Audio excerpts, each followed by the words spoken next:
All right, Glad Rap Channel. You're with Adam from Sky Sports. Hi. Just arrived in London. We're from New Zealand, so we've been Welcome. Yeah, we've been. Thank you very much. Welcome over. So, were you there for the press conference? I was actually. Johnny and I were stuck in a little bit of East London traffic, so we missed the first few minutes. But I had a nice evening with Kevin Barry the other day, so we caught up, and I know David and Joe, and we've had some great time in camp with them in Vegas. We've sent a couple of crews. We sent a crew from Sky Sports News, a crew from my team, and they've looked after us. And he looks in terrific shape. He's ready to go. So I always say a happy fighter is a good fighter, and he looks happy to me. And the good news from Sheffield is that Anthony Joshua is pretty happy too. So I think we're in for a big night next Saturday in Wales, 80,000, and we can't wait. How do you rate Joseph Parker as a fighter? I think he's a very good fighter. I think he's got a great skill set. I think he's got fast hands. I think he moves well. Kevin's right. He fights so well on the front foot and on the back foot. Been a little bit disappointed in the last year and a half. I think some of his performances have been flat. I think he had a bit too much trouble, I thought, with Andy Ruiz as well as Hughie Fury last time out. But then maybe, he fought Carlos Takam's a tough guy. He had a go in with his sparring partner at late notice. Things like that don't help. Obviously, the elbows now that's come out is maybe a reason for that. So if you think back a little bit, Joe Parker was really burst onto the scene, and there were some fantastic knockouts. And I don't know if you can get that Joe Parker back on Saturday next week. I think Anthony Joshua is in for a real tough ride. I mean, it surprises me how wide the bookies have got AJ as a favourite. I think he is rightly the favourite, but I think it's wide, and I think that Joseph Parker could be more of a handful than people think. You never know in heavyweight boxing. I think if I was in Team Parker, I would be thinking they were going to box and move and raid and hopefully take Joshua late. But Joshua looks really well. He's lost weight. He's sharp. I think foot movement is very important in this fight, as well as what Kevin was saying about hand speed. I think it's a fascinating one. Look, they're both unbeaten. Parker's a bit younger, but Joshua's obviously got the momentum. Bigger, stronger, possibly better. We'll find out on March the 31st. I can't wait. So in his last fight in Manchester, it was sort of Parker chasing Hughie, and how did you see that fight playing out? Like, how did you? I was in LA at the time. Actually, we were covering Luke. You weren't commentating on that? No, that was not with Sky. So we were in Los Angeles for Luke Campbell's fight with Jorge Linares, and we actually watched it on a little screen, which kept cutting out. So I didn't see all of it then. I've watched it back since. It was a poor fight. I think that at times I thought Hughie threw it away. I thought he had the better of some of the rounds. Parker came on strong. I think that deservedly got the decision, but it was one of those fights that you just don't really want to remember. And I think it was frustrating because I think Joseph found his style, Hughie's style, really awkward. I think Hughie didn't really let his hands go as he would have wanted to. So I think neither of them came out of it with the performance they wanted. But Hughie Fury will come back from that. Obviously Tyson's coming back too. So the Furies are awkward and they're tough and they're difficult to fight.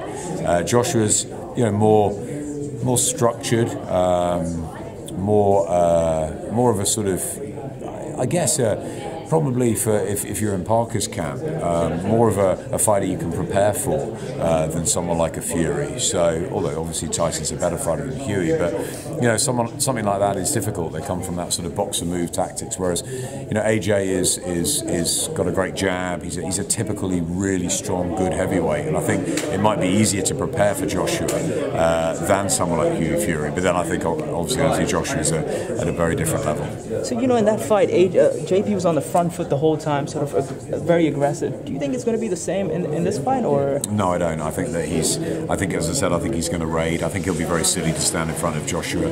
Joshua's got a terrific jab.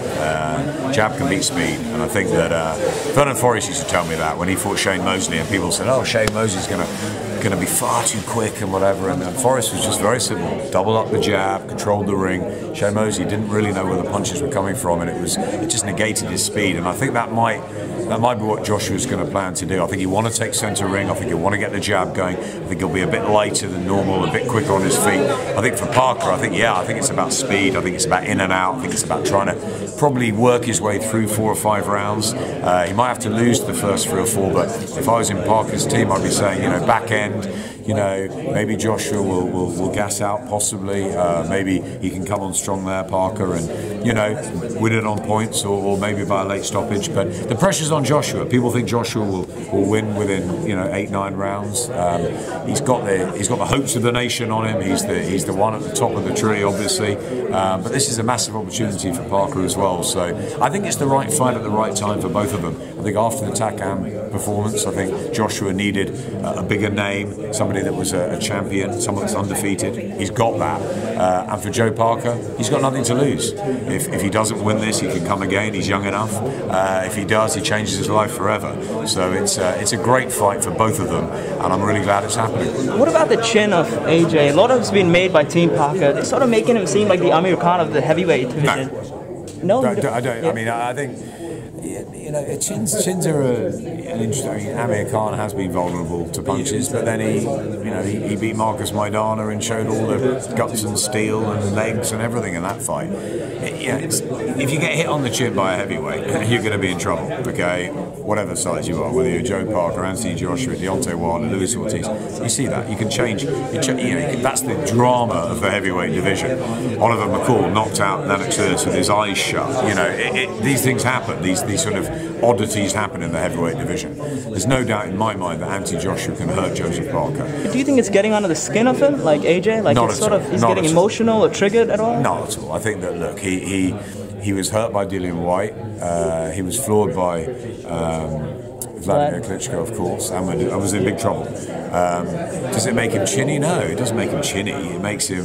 He was, I would say, more about a defensive thing. That his defense was loose. But if they think that there is a problem with the chin, then they're gonna tackle that. They've got to tackle it in the right way. Is it something they're going to do early? I doubt. Is it something they maybe do late? Because I think it possibly could be a.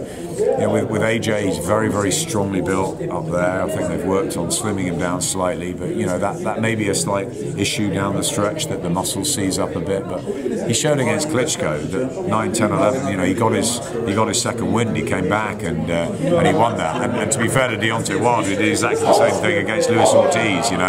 Ortiz had run out of puff and Wilder finished it when Ortiz should have won that fight. So listen, you never know with heavyweights. I think both of them could hurt the other, but I think it's more likely that Joshua hurts Parker.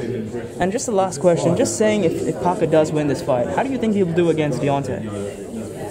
Another interesting clash of styles. Deontay's awkward, really awkward and long, and technically he looks poor at times. But he brings those punches out from different angles. He's so light for his frame, and he showed. He ticked some boxes in Brooklyn. He showed he's got plenty of heart for the business. He wanted to stick in there for all the sort of novice-y moves he did. I think over the first sort of 4 or 5 rounds, and the cool southpaw boxing of a much older Luis Ortiz was winning those. I think he did show other things, Deontay. So that's going to be a difficult fight.